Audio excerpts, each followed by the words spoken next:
ഞാൻ തിരക്കി നടക്കായിരുന്നു. എവിടെയാണ് എന്റെ രൂപ? രൂപയോ? ഏത് രൂപ? ഏത് രൂപ? 25 രൂപ വെച്ച മറന്നുപോയാ? കാനേ കൊൻകുനാന. നിന്റെ കുങ്കുനാന.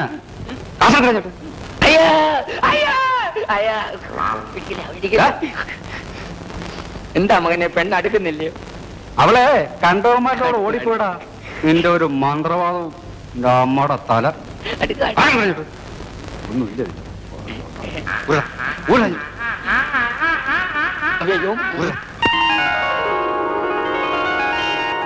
കയ്യിലുണ്ടായിരുന്ന കാശ് മുഴുവൻ തീർന്നു.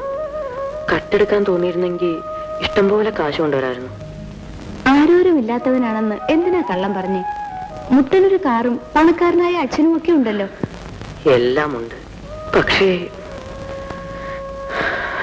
എനിക്കാരുമില്ല. ഞാൻ ഒറ്റയ്ക്കാ. ഇപ്പോഴും ഒറ്റയ്ക്കാണോ? അല്ല, നീയുണ്ട്. നീ മാത്രമേ എനിക്കുള്ളൂ. എന്തായാലും ദീപു കാണിച്ചത് ഒട്ടും ശരിയായില്ല. എന്തിനാ എല്ലാവരെയും പിണക്കിയിട്ട് എന്റെ കൂടെ താമസിക്കുന്നത്? മനസ്സുഖത്തിന് വേണ്ടി. വീട്ടിൽ താമസിച്ചാ മനസ്സുഖം കിട്ടത്തില്ലേ? നേര് പറ ദീപു, അച്ഛനുമായി വഴക്കിട്ട് പോന്നെ എന്തിനാ? എന്റെ അമ്മയെ ഞാൻ കണ്ടിട്ടില്ല.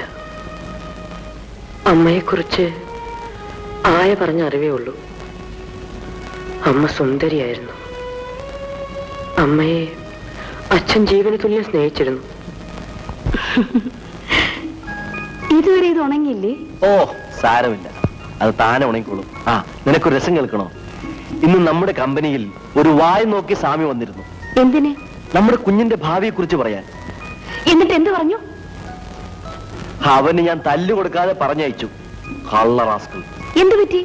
അവൻ പറയുകയാണ്, നമുക്ക് ജനിക്കാൻ പോകുന്ന കുഞ്ഞ് ചെകുത്താന്റെ കുഞ്ഞാണെന്ന്. അതിനെ പ്രസവിക്കുന്നതോടെ നീ മരിച്ചു പോകുന്നത്. അല്ലേ, നീ അങ്ങ് വല്ലാതായല്ലോ.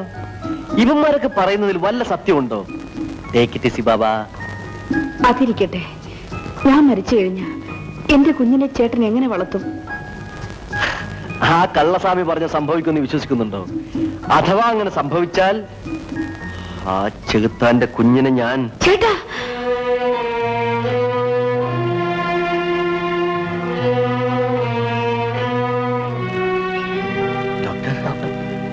പ്രസവിച്ചു, ആൺകുഞ്ഞാണ്. അപ്പോൾ ശാരദ സീരിയസ് ആണ്.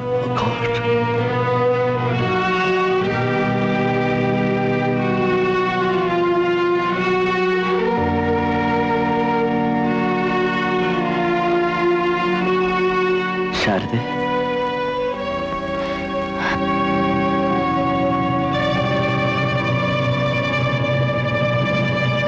ചേട്ടാ,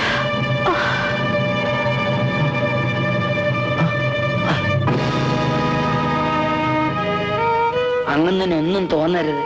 കൊച്ചമ്മയുടെ വയറ്റി ചെകുത്താന്റെ കുഞ്ഞാ പിറന്നിരിക്കുന്നത്. ആ സംഭവത്തിന് ശേഷമാണ് അച്ഛൻ എന്നെ വെറുക്കാൻ തുടങ്ങിയത്. ഇന്ന് എന്നെ കാണുന്നത് പോലും അച്ഛൻ ഇഷ്ടമല്ല. ദീപു വിഷമിക്കണ്ട.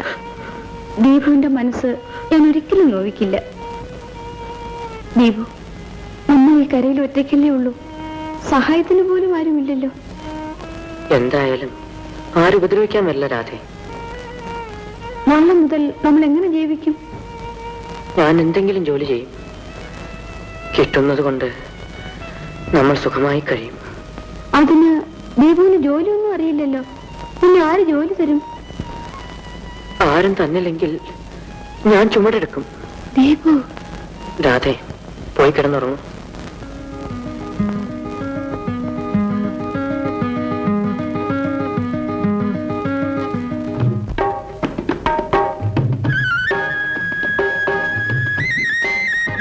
രാധേ, ഞാനൊന്ന് പുറത്തു പോയിട്ട് വരാം. എങ്ങോട്ടാ? എന്തെങ്കിലും ഒരു ജോലി കിട്ടുമെന്ന് നോക്കട്ടെ. ദീപു, എന്താ രാധേ? പട്ടിണി കിടന്നാലും വേണ്ടില്ല, ആവുന്ന ജോലിയെ ചെയ്യാവൂ. ശരി. വേഗം വരുവാ. എന്താ, ഒറ്റയ്ക്കിരിക്കാൻ പേടിയുണ്ടോ? ഇല്ല, സന്ധ്യക്കുണ്ടെങ്കിൽ വന്നാൽ മതി. ആ,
എന്താ ദീപു, ജോലി കിട്ടിയില്ലേ? ഇല്ല.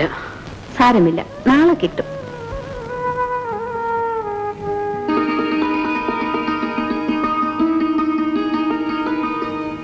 അടുപ്പ് തീ പോയിട്ട് 3 ദിവസമായി. നാളെങ്കിലും എന്തെങ്കിലും ജോലി കിട്ടാതിരിക്കോ? നാളെ നാളെ നാളെ നാളെയും വെറും കൈയോടെ ഇങ്ങനെ കയറി വരും. ഞാൻ ശ്രമിക്കാഞ്ഞിട്ടാണോ? കാര്യമൊക്കെ ശരിയാ, എന്നിങ്ങനെ പട്ടിണി കിടക്കാൻ എനിക്ക് വയ്യ. വയ്യെങ്കിലേ നീ നിന്റെ വീട്ടിൽ പോയിരിക്കേ. ഞാൻ എന്റെ വീട്ടിൽ നിന്നല്ലേ, എന്തിനാ എന്നെ വിളിച്ചോണ്ടേ? വിളിച്ചപ്പോ നീ എന്തിനാ വന്നത്? അരകത്തിനെ കെട്ടി വിളിച്ചോണ്ട് വന്നേ പിന്നെ ഗുണം പിടിച്ചിട്ടില്ല. വെച്ച് നീട്ടി പോലും കിട്ടാതായി. എന്റെ മറ്റേ വർത്തമാനമൊന്നും എന്നോട് വേണ്ട. ഞാൻ പറഞ്ഞു എന്നെ കെട്ടിയെടുത്തോണ്ട് ഇങ്ങോട്ട് വരാൻ. ചിലക്കാതിരിയടി, എനിക്ക് എന്നെ തന്നെ പിടിക്കാതിരിക്കുക. പിടിച്ചില്ലെങ്കിൽ തുപ്പിക്കള. അറ്റകുറ്റം പറഞ്ഞോണ്ട് ഇവിടെ ഇങ്ങനെ ഇരുന്നാ പോരാ. വല്ലതും തിന്നണമെങ്കിലേ ആണുങ്ങളെ പോലെ മേലെ നീ വേല ചെയ്യണം. ആഹാ, എന്റെ കാര്യം ഞാൻ നോക്കിക്കോളാം. എന്റെ കാര്യം ഞാനും നോക്കിക്കോളാം. എന്നെ അങ്ങ് വിട്ടേരെ. നിന്നെ ആരാണ്ട് ഇവിടെ പിടിച്ച് കെട്ടിയിരിക്കുന്നു.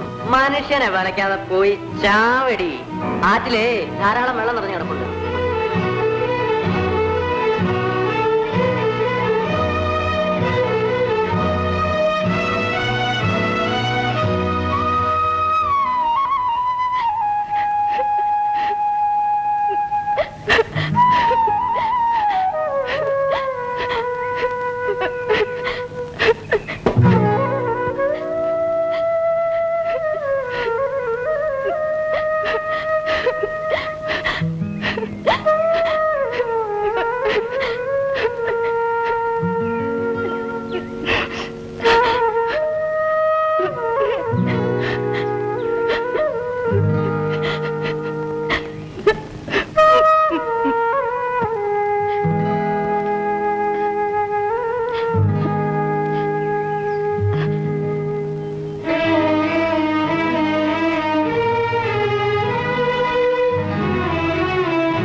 രാധേ, നീ എങ്ങോട്ട് പോകുന്നു?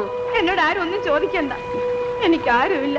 എന്നെ പോകാൻ പറഞ്ഞില്ലേ, ഞാൻ പോയിക്കോളാം. രാധേ, എന്നോട് ക്ഷമിക്കേ. അപ്പോഴത്തെ ദേഷ്യത്തിന് ഞാൻ എന്തൊക്കെയോ പറഞ്ഞു പോയതാ. നീ വാ. ഞാൻ വരുന്നില്ല. നീ എന്നെ വിട്ടു പോകുക രാധേ. ഇനിയും ദേഷ്യം വരുമ്പോ ഇറങ്ങി പോടിയെന്ന് പറയാനല്ലേ? ഇല്ല രാധേ, ഞാനിനി ഒരിക്കലും നിന്നോട് അങ്ങനെ പറയത്തില്ല. ഒരിക്കലും നിന്നെ കരയിക്കത്തുമില്ല. എന്താ മതിയോ? വാ, നമുക്ക് വീട്ടിലേക്ക് പോകാം.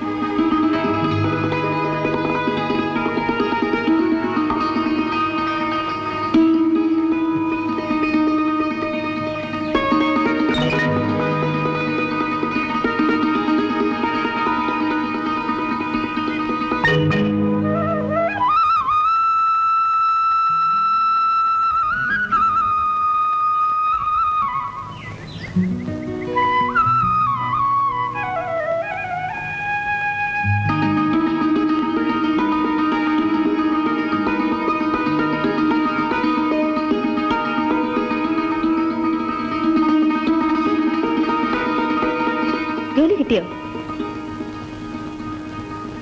കയ്യിലെന്താ?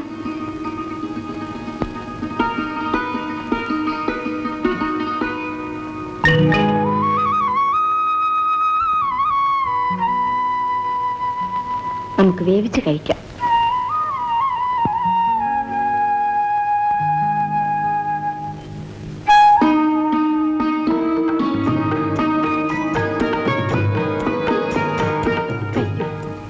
എനിക്ക് വിശപ്പില്ല. ഒരു കഷ്ണം മതി, ബാക്കി നീ കഴിക്കും. രാവിലെ മുതൽ അലഞ്ഞു നടക്കുന്നതല്ലേ, ദീപ് കഴിക്കൂ. എനിക്ക് വിശപ്പില്ല. എനിക്ക് വഴിക്ക് വെച്ച ഒരാൾ കാപ്പി വാങ്ങിച്ചു തന്നു. നീയല്ലേ ഒന്നും കഴിക്കാതിരിക്കുന്നത്? കഴിക്കരാതെ. പാൽപ്പായസം കിട്ടിയാലും എനിക്ക് തരാതെ ദീപ് കഴിക്കില്ലെന്നറിയാം. വേല ഇറക്കാതെ അങ്ങോട്ട് തിന്നാനാ പറഞ്ഞത്. രാധേ, നിന്റെ വയറ് നിറയുമ്പോ എന്റെ വിശപ്പും മാറും.